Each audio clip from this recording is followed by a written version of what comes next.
Aberdeen is 500 miles from Westminster, the oil and gas capital of Britain. And in recent years, it's seen boom, bust and Brexit. You know, it's a pretty gloomy day here in Aberdeen, and in many ways that's a reflection on how the economy's been here in the last few years. A slump in the global oil price saw investments pulled here, and a lot of jobs were lost too. And there are fears that Brexit could make matters worse.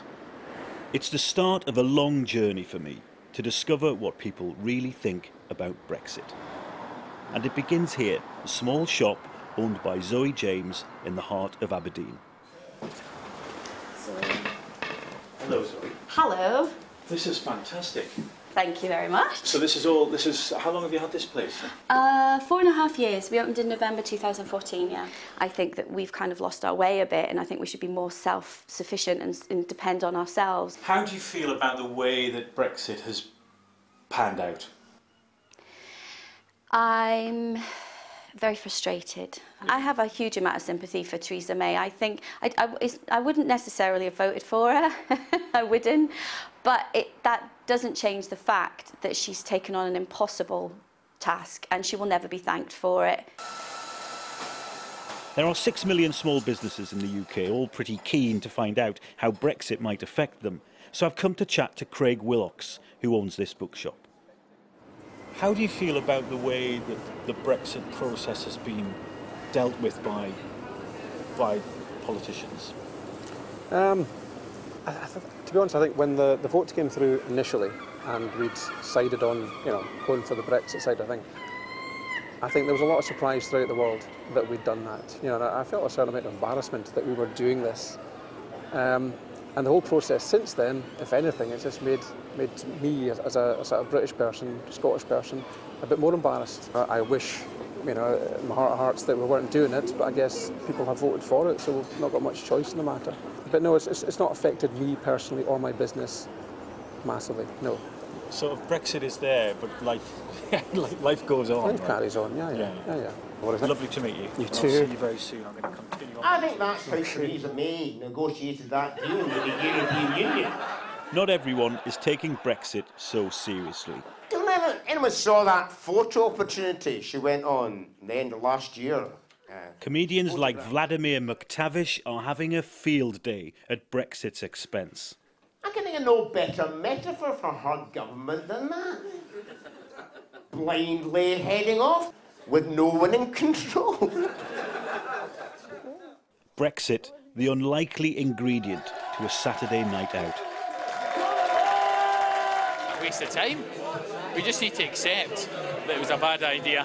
We need to go back and we beg them for forgiveness. Definitely go to a scientist, get a time machine, go back in time and tell everyone really what Brexit is all about, and then people would vote accordingly and we wouldn't be where we are right now. I think we should just forget that it ever happened and go back.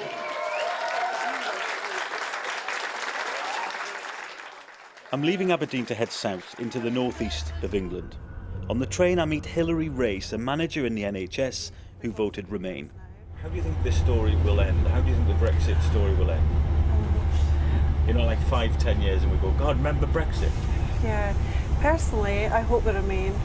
I still would like to think that And if we don't? If we don't, we'll just have to go with it. There's nothing, the people voted.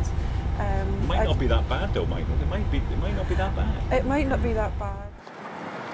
250 miles south of Aberdeen is Newcastle. And here they're watching Brexit really closely because a no-deal Brexit, according to business leaders, could affect the northeast economy more than anywhere else in the UK. And remember, the story of Brexit here in the northeast was that the vast majority of people here voted to leave the EU. How did you vote in the referendum? Me, I voted to leave. Are you happy how it's going? Nah. Depressing. Are you having a good Brexit? No. What do you think should happen then? Just, basically cancel it. Demoralising. Would you be happy to extend if it meant that we got a better deal? I'd be happy to extend it infinitely, to be honest. Not leave? Yes. Upsetting. That's a lot of words, sorry. I'm heading along the Northumberland coast to the port of Blyth. One of the biggest sticking points in Brexit negotiations has been how Britain will trade after Brexit.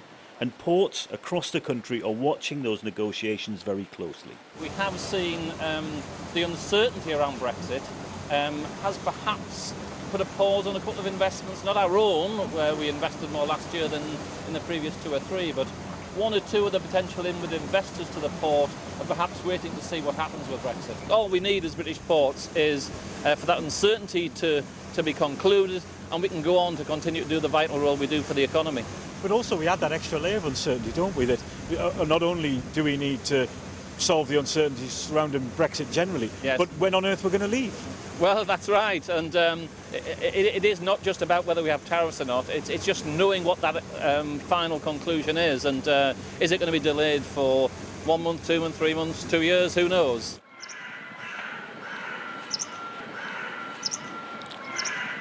The final stop on this Brexit journey is Torquay, the English Riviera town that turned its back on Europe and voted leave. I think it's disgraceful, and I think what will happen is that come the next general election, I think their votes are going to be majorly down. Jackie Hopper is getting tired of waiting for Brexit. How do you feel about it dragging on for another few months, even another year? I've had enough of it. I'll switch off.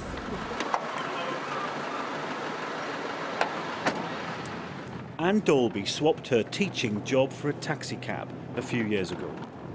How would you sum up Brexit in a word? I'm only allowed one. Yeah. Disappointing. Why?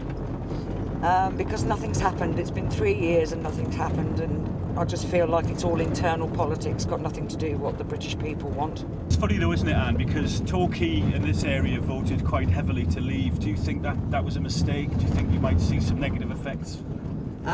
Yes, I think I was for leave originally, but if there was another vote now, I think I would definitely vote stay. Mainly because I'm realising the trouble and the hassle it's taking just to leave. Our journey from north to south has revealed a nation left looking on, powerless to do anything about Brexit. Those pulling the strings now, the decision makers, the politicians, still left clambering to find a way out, yet haven't quite managed it. Nick Martin, Sky News.